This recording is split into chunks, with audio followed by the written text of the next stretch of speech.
que vous allez bien. Ça y est, c'est le moment de faire le book haul donc du mois de mai. Mois de mai qui est passé super vite. Ce mois-ci, j'ai acheté 13 livres, donc la plupart c'est en vide-grenier. Sinon, c'est librairie ou Amazon. Et un dernier petit livre que je vous garde en surprise, comme ça voilà. Je voulais m'excuser encore une fois parce que ça fait super longtemps que je n'ai pas fait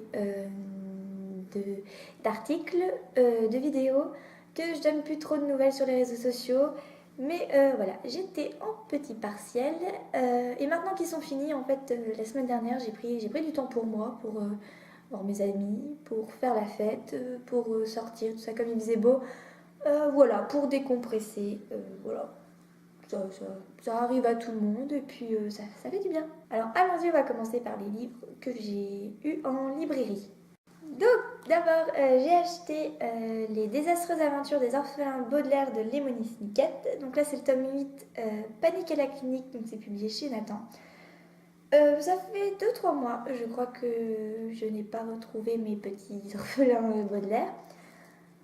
Vraiment ça me manquait, j'avais envie de savoir comment ça se finissait. Bon, c'est pas le dernier tome, mais je pense que je vais vite savoir comment se finit toute cette série. Parce qu'en plus je me suis dit que je ne finissais pas l'année sans avoir fini cette série. Voilà.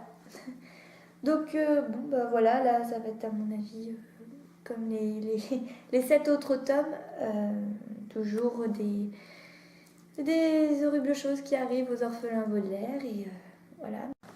Ensuite, dans le cadre du marathon Harry Potter organisé par Cassandra de la chaîne Croque les mots, j'ai acheté un autre petit Harry Potter. Donc là, c'est Harry Potter et l'Ordre du Phénix. Donc c'est le tome 5 donc de J.K. Rowling publié chez Folio Junior.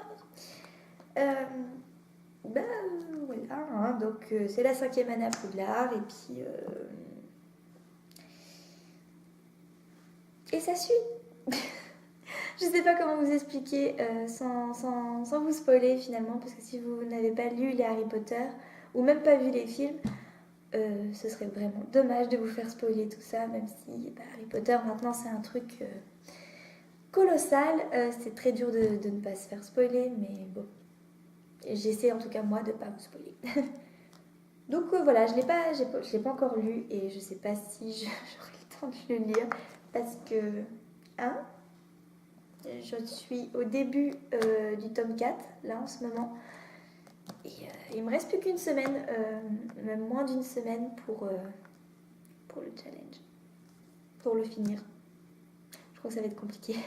Ensuite, je me suis fait une toute petite commande sur Amazon parce que Marie du blog Tout un monde à lire m'a contactée pour faire une lecture commune avec moi.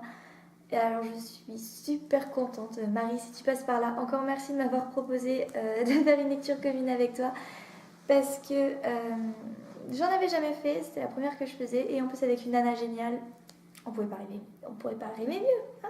Du coup, j'ai acheté le premier tome de Tara Duncan, Les sorceliers de Sophie Mimiconian. Je sais pas comment ça se dit. Pardon. Donc là, moi, j'ai chez Pocket Jeunesse. Donc, c'est l'histoire de Tara Duncan. Donc, sa maman, a été enlevée. Et donc, elle va chercher à la retrouver. Je vous en parle pas plus. Je vous en parlerai dans mon bilan du mois de mai. Ensuite, on va passer au livre que j'ai eu en vide-grenier ce mois-ci. Pour tout vous dire, j'en ai pas fait beaucoup. En fait, vu que j'étais dans les partiels, j'avais pas la tête à aller chiner un petit peu dans les vides-greniers. J'avais un peu autre chose à faire, comme réviser. D'abord, j'ai trouvé Brigade mondaine, dossier noir de la drogue de Maurice Vincent, publié chez Presse de la Cité. Donc, c'est l'histoire d'un policier qui s'occupe de la drogue et des drogués, quoi, du coup. Et il raconte tout ça dans un livre. Pourquoi je l'ai pris je recherche un peu à apprendre plus sur les choses. C'est vrai que je suis très curieuse et le domaine de la drogue, bon voilà, c'est un sujet où on veut toujours en avoir plein les yeux. se dire oh, quand même la drogue. Et voilà, c'est ce que je cherche en fait avec ce bouquin. Ensuite, dans un registre un petit peu plus féminin que la brigade mondaine de la drogue, 4 filles et un jean d'Anne Brachares, publié chez Gallimard. Vous allez dire Camille, quand même, ça fait un petit bout de temps qu'il est sorti ce bouquin et tu ne l'as toujours pas lu. Eh ben non, je ne l'ai toujours pas lu. Pour tout vous dire, les histoires de filles, j'en ai fait une overdose pendant un moment. Ça me saoulait un peu, quoi. Ça me faisait pas rêver, quoi. Mais du coup, j'en ai entendu encore beaucoup de bien il n'y a pas si longtemps. Je ne sais plus c'était sur quel blog. Je sais plus. Et du coup, ça m'a donné envie de le lire. Et là, quand je l'ai vu en vide-grenier, je me suis dit, allez, c'est le moment, prends-le. De toute façon, t'as rien à perdre. De toute façon, vu le prix, je l'ai vu à 20 centimes. Hein.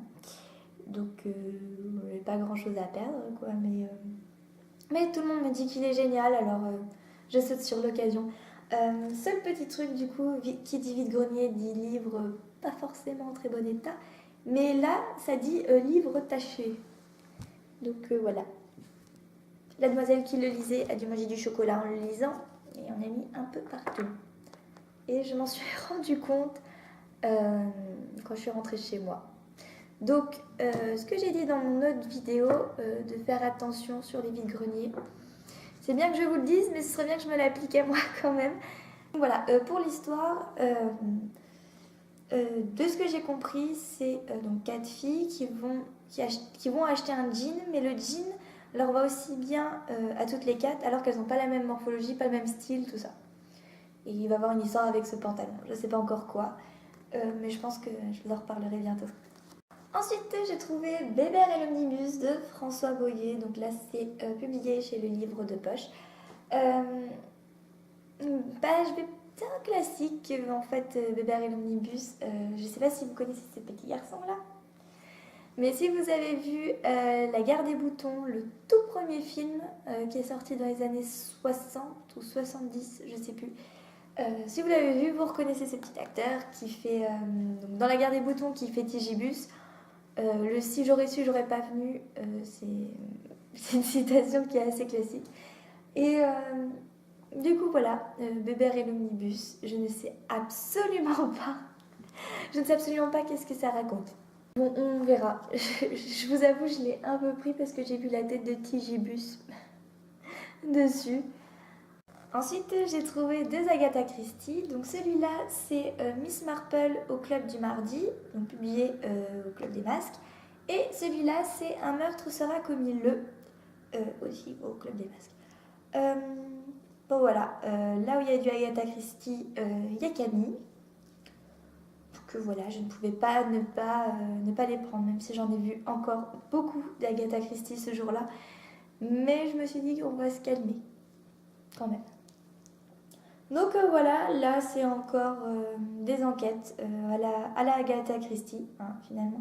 Mais je ne sais pas s'il y a Hercule Poirot dans ceux-là. Je sais pas, on verra bien. Ensuite, dans le même registre, j'ai trouvé un Mary Higgins Clark. Là, c'est Ne pleure pas ma belle, publié chez le livre de poche. De ce que j'ai compris, ça a l'air d'être une histoire qui va être encore très très bien. Là, c'est l'histoire d'une jeune femme qui se suicide et sa sœur est convaincue qu'en fait elle ne s'est pas suicidée et que c'est un meurtre. Oui, on a déjà vu ça, je sais, on l'a déjà vu. On va pas le répéter 100 fois, oui. On l'a déjà vu dans de nombreux livres et dans de nombreux films et téléfilms et séries. Et oui, c'est du déjà vu, Mais la plume de Mary Higgins Clark, ouais, c'est... Ça par contre, c'est du jamais vu. Ensuite, j'ai trouvé Le fantôme de Canterville d'Oscar Wilde, publié chez le livre de poche jeunesse. Comme le titre l'indique, ça va être une histoire de fantôme. Là, je crois que c'est une histoire de maison hantée rachetée par un riche monsieur et ça va être un peu la petite guéguerre, je pense, entre les fantômes et le monsieur, quoi. Je sais pas. Oscar Wilde, je dis oui. parce que j'ai lu le portrait de Dorian Gray. Et waouh quoi. J'ai vraiment beaucoup aimé le portrait de Dorian Gray. Et j'ai beaucoup aimé l'écriture d'Oscar Wilde, même si il faut s'accrocher quand même. Hein. L'écriture n'est pas très facile à lire, mais l'imagination fait que du coup c'est facile à lire. Vous avez compris. euh, j'ai hâte de le lire. J'espère qu'il me plaira autant que le portrait de Dorian Gray. Ensuite, j'ai trouvé L'automne à Pékin de Boris Vian chez les 18. Alors là, c'est l'achat. L'achat aveugle. Vraiment aveugle. Je connais Boris Vian de nom. J'ai L'herbe rouge qui m'attend toujours dans ma palle. Je l'ai toujours pas lu. Je ne sais absolument pas si la plume de Boris Vian va me plaire. Mais c'est pas grave, j'ai acheté un autre de ses livres. Ouais, c'est vraiment l'achat aveugle. Je ne sais absolument pas de quoi parle ce livre. Mais j'ai vu Boris Vian et ouais, c'est vraiment l'achat bête parce que je ne connais pas Boris Vian finalement. Je connais le nom, mais je ne connais pas la plume. Je pense que ce sera une surprise quand je lirai un de ses livres. Et enfin, dernier livre trouve en vide-grenier, je ne pouvais pas faire un vide-grenier sans forcément trouver du San Antonio. Donc là, c'est Udada. Les titres me font rire, mon Dieu, il me fait rire, cet homme, c'est un truc de fou. Et là, pareil, c'est une histoire de fantôme en Irlande. Je sais pas trop de quoi ça va parler, mais on verra. Et puis, je le répète beaucoup. Mais si vous avez l'occasion d'en lire du San Antonio et que vous avez le sens de l'humour, voilà, n'hésitez pas. Lisez du San Antonio, je pense que ça va vous plaire. Beaucoup. Ensuite, dernier livre acheté ce mois-ci, que je vous explique. En fait, le guitariste du groupe de Mon Chéri a écrit des livres. Bon, là, du coup, je lui ai acheté son deuxième livre. Il s'agit de Je me suis réveillée seule et j'irai me coucher pareil, mais un peu plus ivre, donc d'Anthony Stéry. Pour tout vous dire, en fait, donc depuis que je le connais, je suis sa page Facebook où il met en ligne ses nouvelles. Et je savais pas qu'il avait écrit un livre. Et quand il me l'a dit, je lui ai dit attends, faut que je l'achète. Donc voilà, je l'ai acheté, je ne l'ai pas encore lu, mais je vous dirai très vite ce que j'en pense. Tony, si tu passes par là, t'inquiète pas, je vais vite le lire, je vais vite te dire ce que j'en pense et on va vite faire ce qu'on a dit qu'on allait faire. Et pour les autres, c'est une surprise ce qu'on va faire, qu'on a dit qu'on allait faire. Alors, que je vous parle quand même de quoi raconte ce livre. Donc, ce sont des nouvelles un peu bukowskiennes. Je ne sais pas si ça se dit. Donc voilà, ce sont des petites nouvelles bukowskiennes. Je ne l'ai pas encore lu, donc du coup j'ai juste lu les nouvelles qu'il a mis sur son Facebook. Bon, je pense que la plupart doivent se retrouver dans son livre. Mais pour l'instant, je peux vous dire que moi j'aime beaucoup ce qu'il écrit parce que ça me fait rire. Ça me fait rire. Parfois c'est pipi caca, des fois c'est alcool, sexe, drogue et rock'n'roll. Voilà, moi j'aime beaucoup ce genre d'histoire. Et voilà, je vous en reparlerai très vite.